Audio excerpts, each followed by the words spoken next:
向往的远方，精彩的世界，有多少人想要，又有多少人敢要？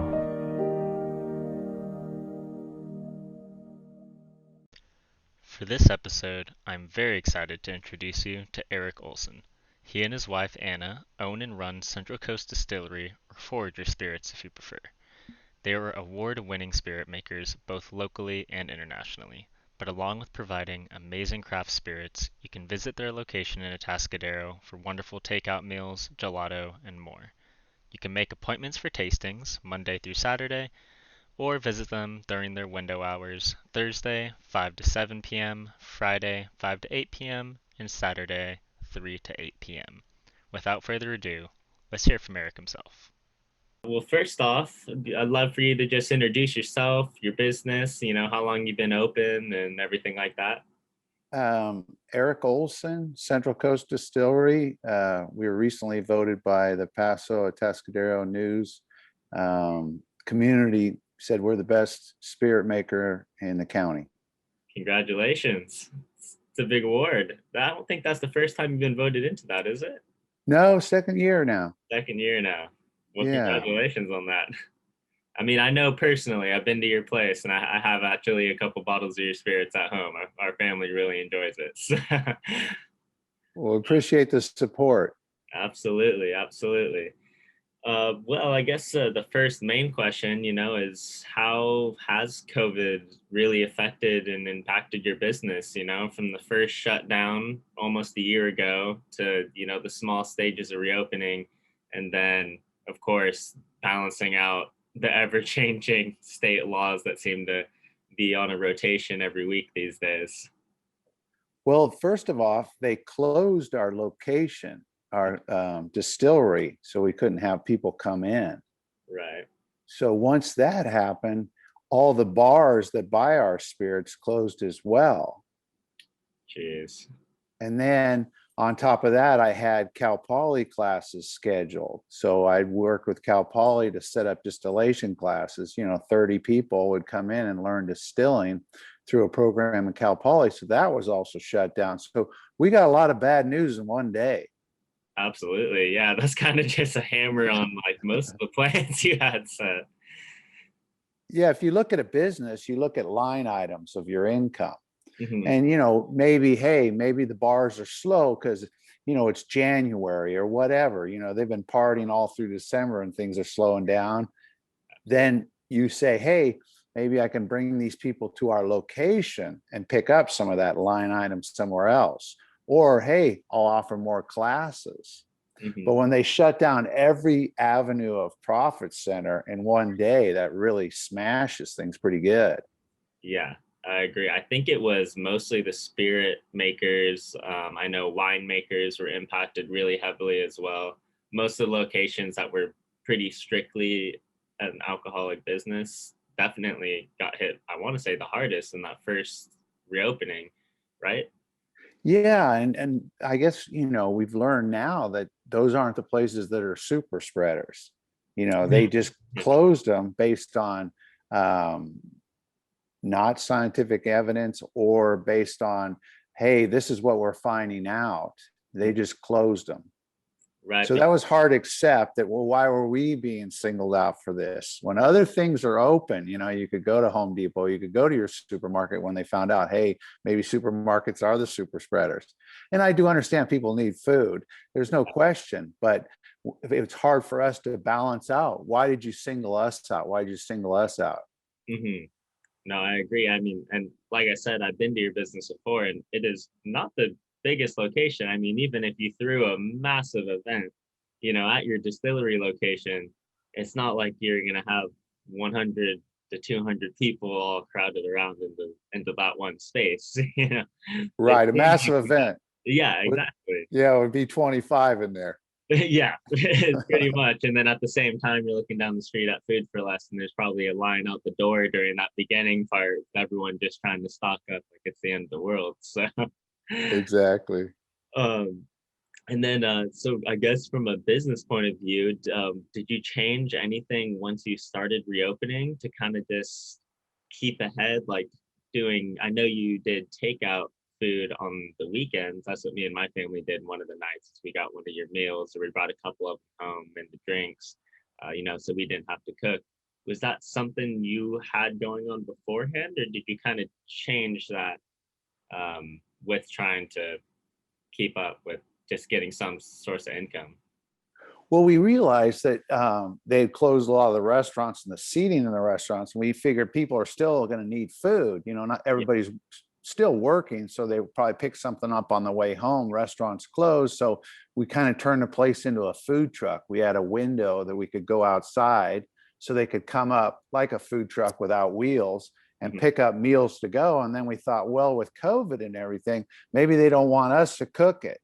Maybe they want to take it home and pop it in the oven, and then they'd feel safe about it. So we made a food truck environment with the windows and the window for the door, but they could still be outside and we'd be inside. And then these bake, where you take your raw food home and put it in the oven. So that worked pretty good because the restaurants were closed at the time. Yeah. And then we did something else. We said, well, that's kind of working, but there's not a lot of profit in food when you're kind of doing that you have the time to prep it, then you have the materials to put it in, and then you have that time of, hey, I got lag time, who's coming? So we still wanted to sell our alcohol and promote our business. So we did something we not normally would do. We got margarita machines and started filling margaritas to go with that food. So they're getting probably a little bit more alcohol than we would normally serve in a portion, but they were taking it home, and hopefully they're spreading it out a little bit, because we knew people were going to shelter in place small community rather than a larger community. So we moved the margarita machine, which is not really our style, but that was another thing we moved towards. I would agree that wouldn't be your style from at least a couple of times I've been there. But in those moments, you have to think of something outside the box to figure it out. And then I'm sure with making the margarita machines and using some of your spirits for your drinks, you would get those additional purchases as well. Like, well, we're already here, we're at home, might as well pick up a bottle of tequila or a bottle of bourbon for something when we're taking this food out as well. Yeah, I do think that if you've developed a business, even though they've closed you, somehow you have to stay as a business, so you're in front of people.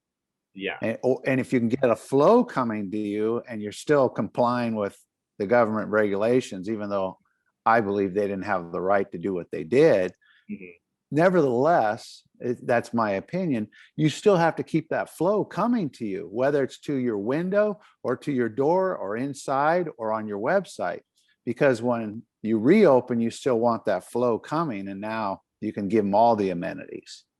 Absolutely. Yeah. I mean, I work at in the restaurant business as well. So I work at Taste Craft Eatery in Paso Robles. And we opened during COVID and have been riding the same wave as you during this whole time with, oh, now you can do outdoor, 25% indoor, nope, all back to outdoors. Now it's just takeout for the week. And the way it was handled, I would agree with you. It was, I think a lot of businesses like retail and especially big businesses got a much smoother pass through all this than the food industry and drinks industry did, because it seemed like they didn't exactly know what their plan was to begin with. Right. I mean, and 1 week sticks out in particular to the Paso community, which would be a couple of weeks ago, maybe a month ago now. The ABC came into town in the Paso, and obviously we were all serving alcoholic drinks with doors open to the restaurant and a couple of tables that were slightly indoor, outdoor. And they pretty much went around the entire town, gave every restaurant their second strike for their liquor licenses. And then 2 days later, they brought us back to purple tier, and everything that they gave us the strike before 2 days prior, it was fine. We could now do those things. It's just like the handling of some of the situations just were really odd to us as well. Yeah, they weren't connecting with their community. That law enforcement ABC group wasn't connecting with the governor's office. No, I want to say that was strictly like a California government thing. They weren't really working with the local governments that had let us do all that. 'Cause the local government, especially Paso and Atascadero, prior, they had already talked to us and said, look, we know you're struggling. We see, a couple of these tables are borderline, but you got to do what you got to do. We're not going to enforce that because we want you to succeed. You got this, we're all in it together. We'll get you the extra money where you can. But, a different government agency coming in, they don't really know the whole story behind everything. They just see like, that's not exactly in compliance and you're going to get a strike. And right. Did you ever get any kind of support that helped your business during COVID, like government support or anything like that? Or I got a lot of support. I got support from the community, the people like you and people that already frequent our business. They come back and those manners of what they could and order online, and we'd ship it to their house, or we did bottle pickup outside. So they call and say, I'm here, and they'd open their trunk and I'd put it in their trunk. So it got creative. City of Atascadero, they got behind us, some grant money. The Honey Board, National Honey Board, got behind us with a grant for some honey exploration with our honey vodka. So yeah, we had community, we had city, and then we had national. So we got some support. Right. That's awesome. Something to keep you afloat. I know a lot of businesses at the beginning were really struggling going for like the PPP loans and those sort of things as well. So, but I didn't realize that Atascadero City gave out support to some of the small local businesses. That's a good piece of information. Yeah. That. Yeah, it was I got the information through Atascadero Chamber, and then we applied. And I think it was just for restaurants and bars that were struggling, and you had to show some financial struggle. You couldn't just say, "Yeah, I'm hurting." You'd have to prove, yeah. Here you can look at the numbers. Here we are last year. This is where we are now. Yeah, it was really easy. We were closed. I mean, that was a no-brainer. Exactly. And was there anything that kind of just kept you and your team motivated? I know it's a local business. It's just you and your wife that own this business, correct? Right. Right. So how did you two stay motivated kind of just during this whole time? Well, it's interesting. We had some people call from New York to ask us, well, how did you get into making medical grade hand sanitizer? We want to be a cut above everybody else. Anybody can make hand sanitizer in a bucket, and there was all kinds of recalls on hand sanitizer. There was, because they were putting the wrong things in it. And we thought, hey, we've got really high grade alcohol, but let's go the next step because they're going to be rubbing this on children and everything else. Let's take our high grade alcohol to a local apothecary, Scott over there at Andersen and Abel, and they'll formulate it and they'll put their label on it and their doctor's number. So we had a medical grade hand sanitizer. What I felt like, hey, now we've got a marketing avenue, which is different than everybody else. Hey, we just mixed it up and we send it out. I don't have that background, that skill to make that math and those, some of those chemistry things. So give it to a doctor, make it a cut above. And we got some calls from New York, just like the forum we're on now. And they're like, hey, how did you come up with this ingenious idea? And, you couldn't just tell them because we're going broke and we're hungry, because that's not sexy. You know what I mean? No. So you have to come up with some sexy things, even though you're down and out sometimes. You still have to really have some sexy marketing. It can be based on that you're going hungry, but it better sound like, hey, we really thought this through and we thought this is an ingenious idea to do a medical grade hand sanitizer. So those are some of the things that we thought through creativity and through force, we came up with those ideas.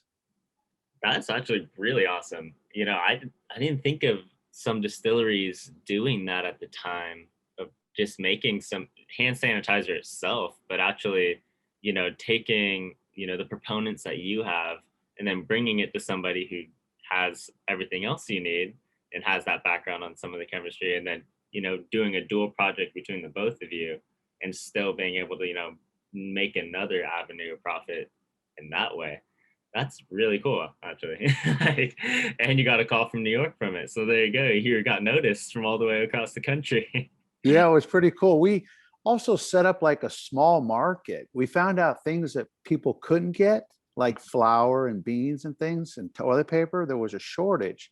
Yes. So we opened up a small market at our distillery, and we would take literally a 50-pound bag of flour and cut it open, and people would come in with bags and fill up their bags and go. And it would look like a mess afterwards. But once again, we're still bringing people to our distillery, even if they're not there to consume alcohol. They're coming to get flour, they're coming to get toilet paper, coming to get beans, things that they couldn't get, we were supplying. And we weren't marking it up. We just take a bag of flour and what it cost us and just divide it by how many people are there. And boom, the bag was gone. But you had 10 people there that had a bag of flour now that could go home and make bread. Yeah, and I'm assuming, the smiles on their face on not being able to get those items, and then, here comes kind of just someone in a cape letting you just be able to take these things home, especially during a shortage. It's pretty awesome. I'm sure they're stoked. Yeah, so that kept the flow still coming to us and kept us still, front and present to people's, psyche. Absolutely. If you had any advice to give to a small business owner during these times, I know almost right now we're kind of rounding the corner. I'm getting my vaccination tomorrow, actually. And, some of my family's already gotten theirs. So it seems like this is all coming to a short end very soon. At least we would hope. But do you have any advice for a small business owner right now? Yeah, I would say that you go to your community of business owners, and I did. I went to Colony Market. I went to the Racketeer Room. You go to your community businesses. They're not so like, but still have that same industry label. And you ask them, how's it going? What's working? And they'll tell you, hey, this is working. This isn't working. This has dropped off. So, mimicking what things are working in that area, knowing your target market and what works for that area is a really good idea. If you can do that, people that and you kind of get along with, you kind of work with them and keep that community strong and keep it coming to that community. That works pretty well. I'd also say that, don't give up, don't give up, don't give up, never give up. Basically, Winston Churchill, there's always a sun around the corner, something's going to come up, things you didn't expect are going to come up. They're going to come as long as you're still maintaining those hours of operation that are consistent, that allow people to come during those times. Keep that social media up. It gets a little down and out, but you have to adapt along the way. I never thought I'd be a hand sanitizer guy. I'm a chef, 30 years in the business, and I never thought I'd make hand sanitizer, but I had to adapt to stay in the business. So I knew, certain things were allowed. I was allowed to make hand sanitizer. I'm not going to be taxed on it by federal law. I had a guy that would make it for me professionally and put his name on it. So adapt in those times, you have to adapt. Figure out what you have to work with and how you can adapt that to that market that you're going into. And then another thing is, I think we're about ready to change and get out of all this, but is anybody getting ready for the next one? And what does that mean? Do we stock up in toilet paper? Do we get ready for a hand sanitizer business? Or, we forget about all this and put it behind us? I think, there should be some postpartum, this is what happened, this is what I could have done better. I look at my mistakes going through this. I bought too many hand sanitizer bottles because I thought we were going to be cut off from China and everything delivered because of COVID. So all my bottles, I bought extra so I'd have some, but I didn't use them all. So I had some left over, which is cash. Yeah. So what are we going to do when something like this comes up again? How are we going to do it better and faster and really turn over the money? So I'd say, keep in mind what's next, what's coming up next. I think these things are not over. if it's not the stock market breaking down, or it's a housing market breaking down, or COVID, or a weather condition like they just had in Texas wiping out the place, what is next? And yeah, I can't predict it, but we can see behind the curtain there's movement for what's coming up. And how can we all as a community get together and communicate better? Absolutely. Yeah, being prepared. And I think there is still going to be a big mental barrier when this is all finished, even when things are, 90% safe to go out again. Just throw a statistic out there. There's still going to be a good amount of people that are going to have a hard time, even though it is safe, changing their ways from the last year to just go out there and realize that it is safe. That's some of the issues that we've had at our place right now is we're so busy. We got to take off our takeout orders on the weekends because we just can't sustain how many people are there and extra big orders coming in for takeout. But then we got to remember we get blasted with bad reviews because some people aren't comfortable yet coming into a restaurant or, leaving their house really, or even entering the restaurant. They still want that curbside delivery. It's still a big mental barrier that I think has to get past it as well. As long with the being prepared, like you said, I think the asking other businesses for help and what's worked is something that is really important as well. That's something I like to apply to my work as a shift lead server. Is a lot of people don't want to admit when they're struggling. You would like to keep your head up and say, nope, I'm fine. But in reality, you just got triple sat. You just got quadruple sat. We know for a fact you're not fine right now, and that you would probably love for one of us to take one of those tables off your hand. But you have to admit that yourself, that I need help for this one moment. So I think those are a couple of really good lessons that some small business owners I think would appreciate right now. I had a talk with a retail store, and that was one of her advice as well. It's because she's in the Village in Arroyo Grande. And so a lot of local small businesses around her, and they all got together and picked each one of their business models and ideas, or what they sold that was the best seller, and packaged it into gift packs to give out to the community or sell, because those were the big market items. It's something that they could all make money on together. And it's just bringing the community together in different ways than we were before. Business can be a little cutthroat sometimes, but there's always a little bit of room for just helping each other and learning some new things from each other every once in a while.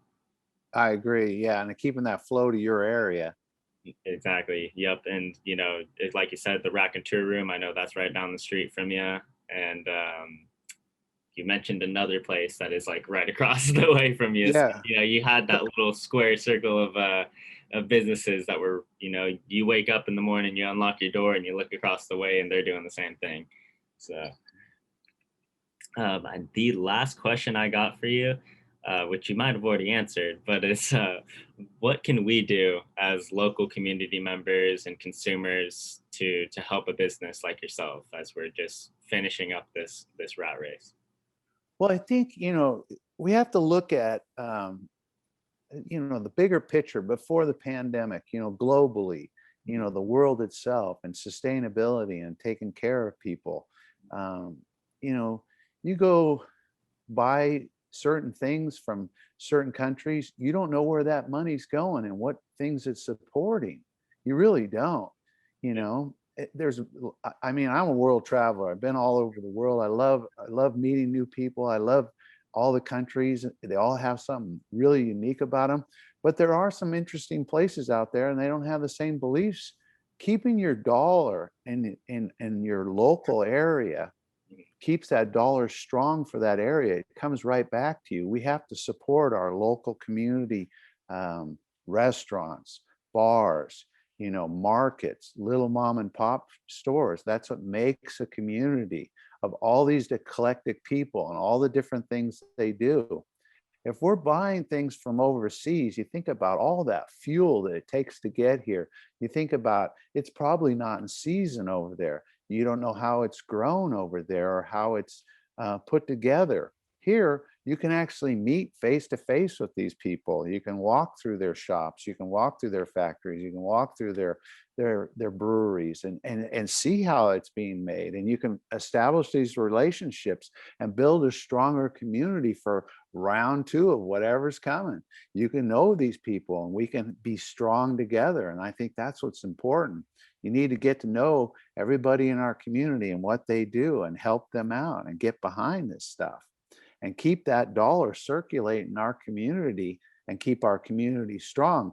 And that keeps our hospitals strong and our law enforcement strong. And it keeps people coming here because it's a strong community. So it keeps our tourism strong.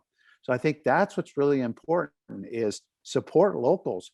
They did a great job during the pandemic, but when the pandemic's over, keep it going. Be the same. Yeah, that's what Yeah. I'm hoping is support local, because the movement got so big during the pandemic, and I love that. You know, I come from a family where both my parents also own small businesses, and yes, you know, business is fine and it will go on fine as usual. But when everything was in the middle of all this happening and all the movements came out on just shopping local, I mean, my mom was crying one night when some people came in and, you know, the social media kind of gave her a shout out to her store and said, come on in, you know, brand new stores open in Atascadero, give it a shot and a look. And, you know, her place was filled up. She was ecstatic, you know, and I want that feeling to continue after this, you know, for as long as it possibly can. So Yeah, there's no reason for it to change. Honestly, not at all. we've got a great community. People are behind. I just think they got to just always remember if they can spend local, it helps them. It actually will put that dollar back in their pocket eventually. Yes, absolutely. All right. Well, I appreciate it. Of course. Thank you so much, Eric. Once again, you have a good one. Appreciate it. All right. Thank you. This podcast was created by Zachary Cope, Lily Andersen, Hannah Briley, Anna Disimone, and myself, Taj Gabriel. Drone footage captured by Daniel Lavery, and all images used with the consent of the business owners.